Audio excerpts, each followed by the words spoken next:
ইয়া রাসূলুল্লাহ, অন্যায় করে ফেলেছি, অপরাধ হয়ে গেছে। আল্লাহ পাক রব্বুল আলামিন কোরআন নাজিল করলেন। আল্লাহ কোরআন নাজিল করে বলল, যারা দিনের দুই ভাইটাল ওয়াক্তে নামাজ পড়ে, দুই ভাইটাল ওয়াক্ত মানে হলো, একটা হলো, কে বলতে পারবেন? প্রথম নম্বর নামাজ ফজর, প্রথম নম্বর ফজরের নামাজ। কারণ এই সময়টা মানুষ ঘুমের মধ্যে থাকে, ফজরের নামাজ বরকত অনেক।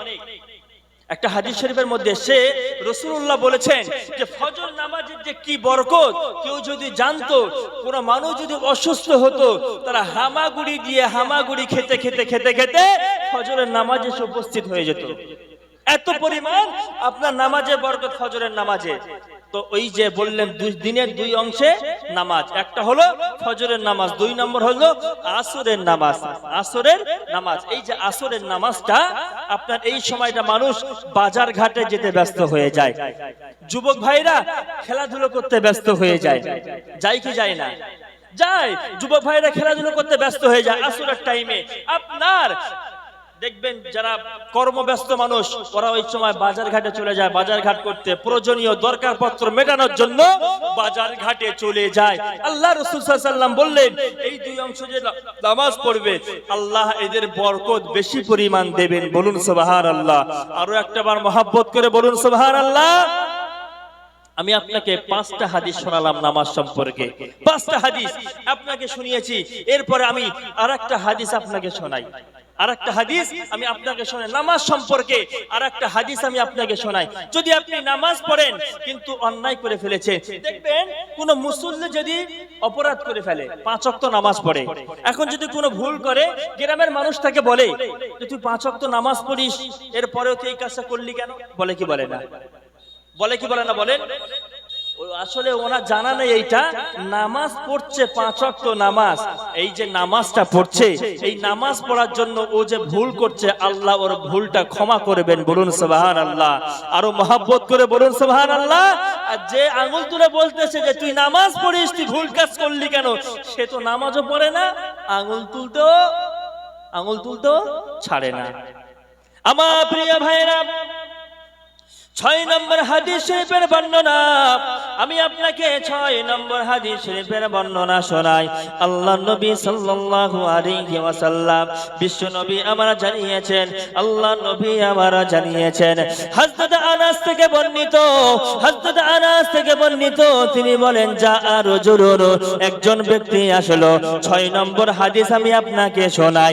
একজন ব্যক্তি আসলো, সে আনাস রাদিয়াল্লাহু বর্ণিত, তিনি বলেন একজন একজন ব্যক্তি আসলো, এসে বলল ইয়া রাসূলুল্লাহ, ওগো আল্লাহর নবী, ইন্নী আসাবতু হাদ্দান, আমি একটা চরম অন্যায় কাজ করে ফেললাম, আমার উপরে ইসলামের হদ জারি করুন, আমাকে পাথর মেরে ফেলে দেন, আমাকে পাথর মেরে দেন, আমাকে হদ আমার উপরে জারি করুন।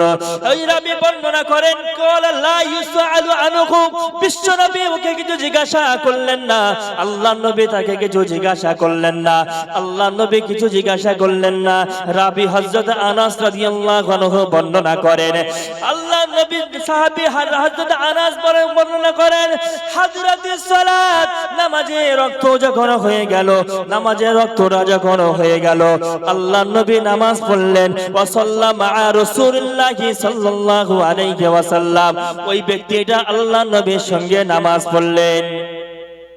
হাদিস শরীফের বর্ণনা, হযরত আনাস থেকে বর্ণিত, একজন ব্যক্তি এসে বলল ইন্নী আসাবতু হাদ্দান, ইয়া রাসূলুল্লাহ, আমি মহা জঘন্য কাজ করে ফেললাম, আমার উপরে আপনি শরীয়তের হদ জারি করুন। আল্লাহর নবী কিছুই জিজ্ঞাসা করলেন না। তারপরে নামাজের ওয়াক্ত হয়ে গেল, আল্লাহ নবী সাল্লাল্লাহু আলাইহি ওয়াসাল্লাম নামাজ পড়লেন, ওই ব্যক্তিটাও আল্লাহ রাসূলের সঙ্গে নামাজ পড়লেন, বিশ্ব নবীর সঙ্গে নামাজ পড়লেন। নামাজ যখন পড়া হয়ে গেল, আবার ওই ব্যক্তির ফাকামা ইলাইহির রাজুলু, ওই ব্যক্তিটা আবার উঠলো, আল্লাহ রাসূলের কাছে আবার গেল, ইয়া রাসূলুল্লাহ, ইন্নী আসাবতু হাদ্দান, ইয়া রাসূলুল্লাহ, আমি গুনাহ করে ফেলেছি, আমার উপরে আপনি হদ জারি করুন। আমার প্রিয় ভাইরা, আমি আপনাকে বানিয়ে বানিয়ে শোনাই নাই। 6 নম্বরে হাদিস শরীফের বর্ণনা, ওই ব্যক্তি যখন এসে বলল, ইয়া রাসূলুল্লাহ, আমি গুনার কাজ করে ফেলেছি, ফাকিম আলাইয়া ফি কিতাবিল্লাহ, আল্লাহর কিতাবে যেমন ফর্মুলা রয়েছে, আল্লাহর কিতাবে যেমন হুকুম রয়েছে, ইয়া রাসূলুল্লাহ, আপনি আমার উপরে হুকুম জারি করুন, আপনি আমার উপরে হুকুম জারি করে দেন, আপনি আমার উপরে হুকুম জারি করে দেন। আল্লাহর নবীর সঙ্গে নামাজ পড়লেন। আল্লাহ রাসূলের সঙ্গে নামাজে পড়ার পর বিশ্বনবী মুহাম্মদুর রাসূলুল্লাহ সাল্লাল্লাহু আলাইহি ওয়াসাল্লাম সাহাবীকে বললেন, ও সাহাবীরে, আমার সঙ্গে নামাজ পড়ার জন্য, আমার সঙ্গে নামাজ পড়ার জন্য আল্লাহ পাক রব্বুল আলামিন তোমার জীবনের গুনাহ ক্ষমা করেছে। একবার মহব্বত করে বলেন না সুবহানাল্লাহ। সাহাবী আল্লাহ রাসূল সাল্লাল্লাহু আলাইহি ওয়াসাল্লাম বললেন, সাহাবী রে, তুমি ভুল কাজ করে ফেলেছো, কিন্তু তুমি যে নামাজ পড়ছো, নামাজ পড়ো, আল্লাহর কাছে দোয়া চাও, আল্লাহ তোমার গুনাহ ক্ষমা করবেন। মহব্বত করে বলেন সুবহানাল্লাহ। আর একটু মহব্বত করে বলেন না সুবহানাল্লাহ। তাহলে নামাজ যারা আমরা পড়ি, আমাদের চলা বলা হাঁটা ফেরা এর মধ্যে যদি কোনো ভুল হয়ে যায়, আল্লাহ ক্ষমা করবে না? আল্লাহ ক্ষমা করবেন।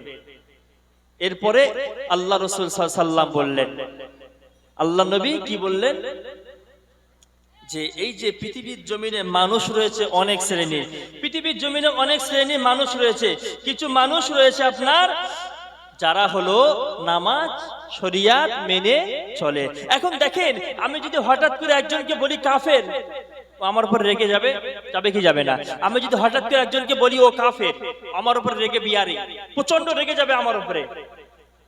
কিন্তু প্রিয় শ্রোতামণ্ডলী আমার, আল্লাহর নবী সাল্লাল্লাহু আলাইহি ওয়াসাল্লাম এর বর্ণনা, আনা আবি বুরাইদা রাদিয়াল্লাহু তাআলা আনহু, হযরত আবু বুরাইদা থেকে বর্ণিত, ক্বালা ক্বালা রাসূলুল্লাহ সাল্লাল্লাহু আলাইহি ওয়াসাল্লাম, আল্লাহর নবী বললেন, আল আবদু ওয়াল কুফরি, বান্দার মাঝে এবং কুফরির মাঝে পার্থক্য হলো সালাত, নামাজ। ফামান তারাকাহা ফাকাদ কাফারা, আল্লাহর নবী বললেন, একজন মুসলমান বান্দার মধ্যে আর একজন বেদিন বান্দার মধ্যে পার্থক্য হলো নামাজ। ফামান তারাকাহা, যে ব্যক্তি ইচ্ছা করে নামাজ ছেড়ে দিল, যে ব্যক্তি নামাজ পড়ল না, আল্লাহ নবী সাল্লাল্লাহু আলাইহি ওয়াসাল্লামের বর্ণনা, ফাকাদ কাফারা, ওই ব্যক্তি কুফরি করলো, ওই ব্যক্তি কুফরি করলো। এই হাদিসে মুহাদ্দিসিনে কেরামগণ ব্যাখ্যা করেছেন, কিছু কিছু আলেমগণ মত দিয়েছেন, ইচ্ছা করে নামাজ ছেড়ে দেওয়ার জন্য ওই বান্দা কাফের হয়ে গেল, ওই বান্দা ইসলাম থেকে বার হয়ে চলে গেল। আর কিছু কিছু মুসান্নিফগণ এখানে ব্যক্ত করেছেন, ওই বান্দা ইসলাম থেকে বহিষ্কার হবে না, কিন্তু চরম গুনার শিকার হয়ে যাবে। রাসূল বললেন যে বান্দার মাঝে, মুশরিক বান্দা আর মুমিন বান্দার মাঝে পার্থক্য হলো নামাজ। যে বান্দা ইচ্ছা করে নামাজ ছেড়ে দেবে, ওই বান্দা কুফরি করলো, ওই বান্দা কুফরি করলো।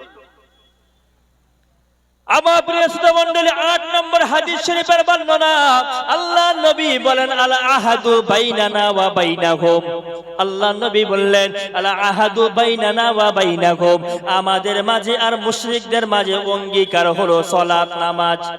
আল্লাহর নবী বললেন, আল্লাহ পাক রব্বুল আলামিন বান্দার কাছ থেকে অঙ্গীকার নিয়েছিল, ও বান্দা তুমি নামাজ পড়বে কি বলো? বান্দা বলেছিল, নামাজ আমি পড়বো, নামাজ আমি কায়েম করব। আল্লাহ নবী তাই বললেন, আল আহাদু বাইনানা ওয়া বাইনাহুমা সালাত, মুমিন বান্দার কাফের বান্দার মাঝে পার্থক্য হলো নামাজ। একটা মুশরিক বান্দার মুখে দাড়ি রয়েছে, গায়ে পাঞ্জাবি রয়েছে, দেখে আপনি চিনবেন কি করে মুসলমান কি আপনার অন্য ধর্মের? আপনার একজনের মুখে দাড়ি রয়েছে, একজনের গায়ে পাঞ্জাবি রয়েছে, আপনি কিভাবে বুঝবেন সেটা মুসলমান কিনা? আপনি বুঝবেন কি করে সেটা মুসলমান কিনা? এখন মুসলমানের মুখেও দাড়ি, আমার অন্য কওমের ভাইদের মুখেও দাড়ি। এখন মুসলমানরাও দাড়ি চাচা, অন্য কওমের মানুষেরও দাড়ি চাচা। মুসলমানের গায়ে পাঞ্জাবি, অন্যের গায়েও পাঞ্জাবি। এখন আপনি মুসলমান চিনবেন কি করে? চিনতে গেলে তো আরেকটা লাইন খুলে দেখা লাগবে, যে খুলে দেখা লাগবে কাটা না ছেটা, দেখতে হবে, দেখে চিনতে হবে মুসলমানের এমন অবস্থা। এই যে আপনার আল্লাহ রাসূল সাল্লাল্লাহু আলাইহি ওয়াসাল্লাম বললেন যে আলা আহাদু বাইনানা ওয়া বাইনাকুম as-সালাত, কোনদিন বেধর্মী ভাই কি মসজিদে নামাজ পড়তে যাবে? কোনদিন নামাজ পড়তে যাবে? কোনদিন নামাজ পড়তে যাবে না। আল্লাহ রাসূল তাই বললেন, একজন মুমিন বান্দা আর একজন কাফের বান্দার মাঝে পার্থক্য হলো as-সালাত, নামাজ। তাহলে বলেন তো, একজন মুসলমান ঘরের সন্তান নামাজ পড়লো, নামাজ প্রতিষ্ঠিত করলো, মসজিদে গেল, নামাজ পড়লো, ওই বান্দা মুমিন বলে পরিচয় দিতে পারবে। আর একজন বান্দা নামাজ পড়লো না, নামাজের ধারে পাশে গেল না, সে মুমিন বলে দাবি করতে পারবে? মুমিন বলে দাবি করতে পারবে?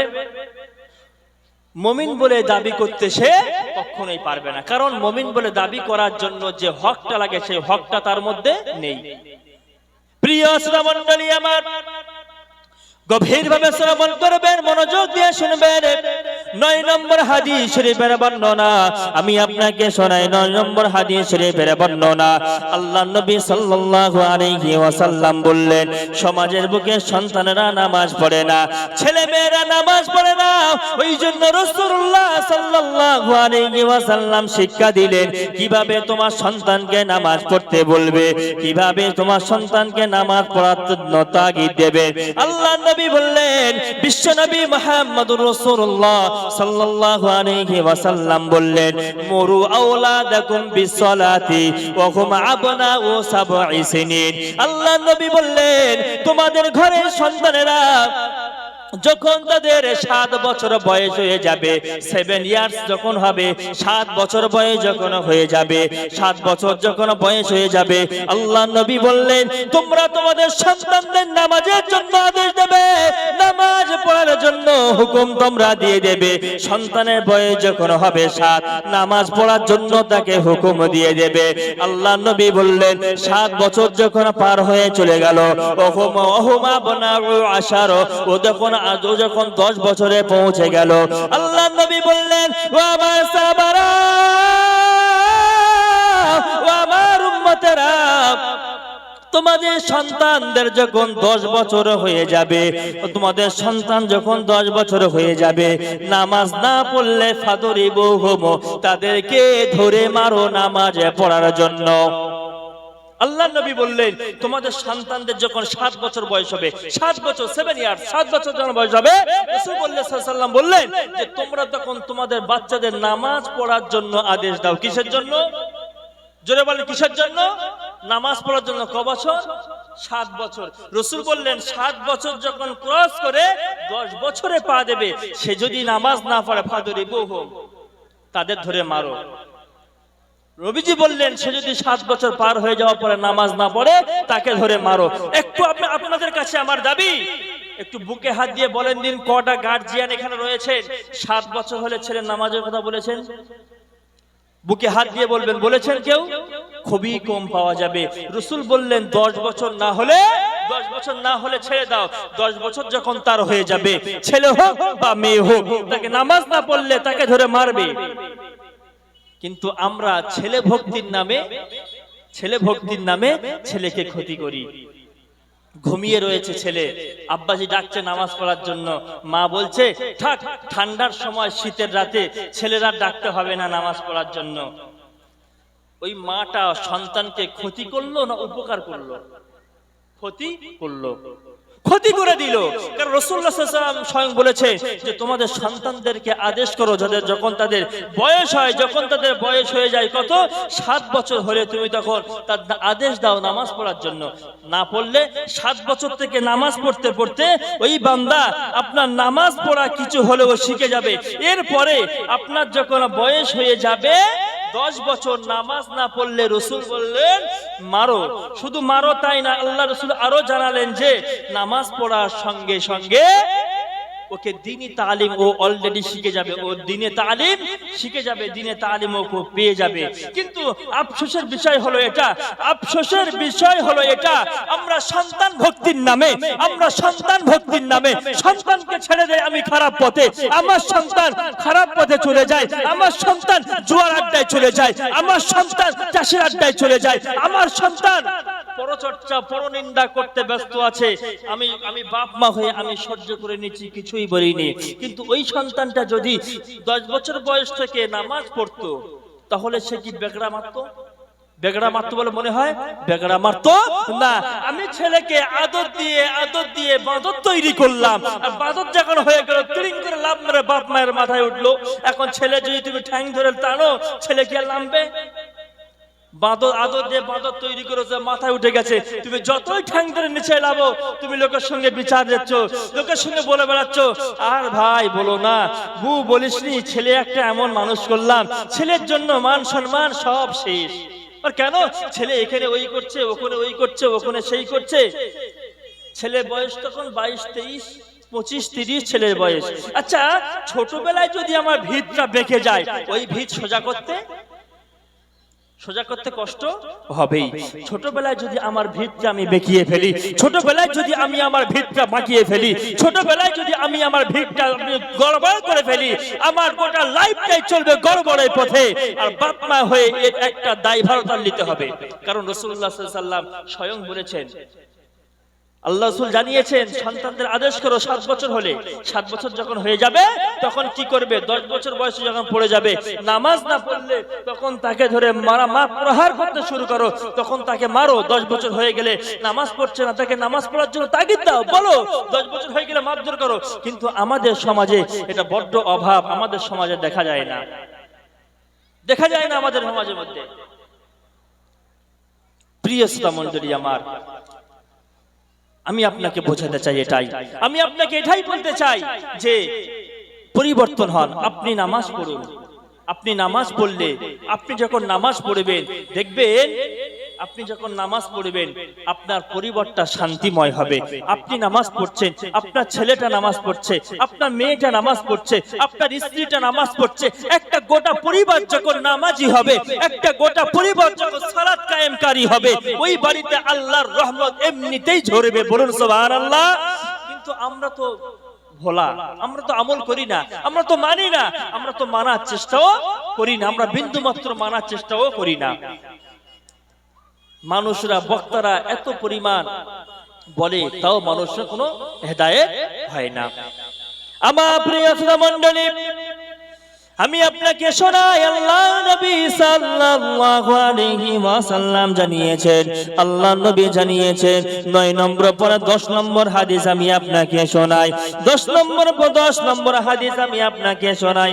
আল্লাহ নবী সাল্লাল্লাহু আলাইহি ওয়াসাল্লাম বললেন, আমার যখন কোনো উম্মতেরা নামাজ পড়বে, আমার আল্লাহ পাক রব্বুল আলামিন আমার উম্মতের নামাজটা কবুল করে নেবেন, আমার উম্মতের নামাজটা আমার আল্লাহ কবুল করে নেবেন।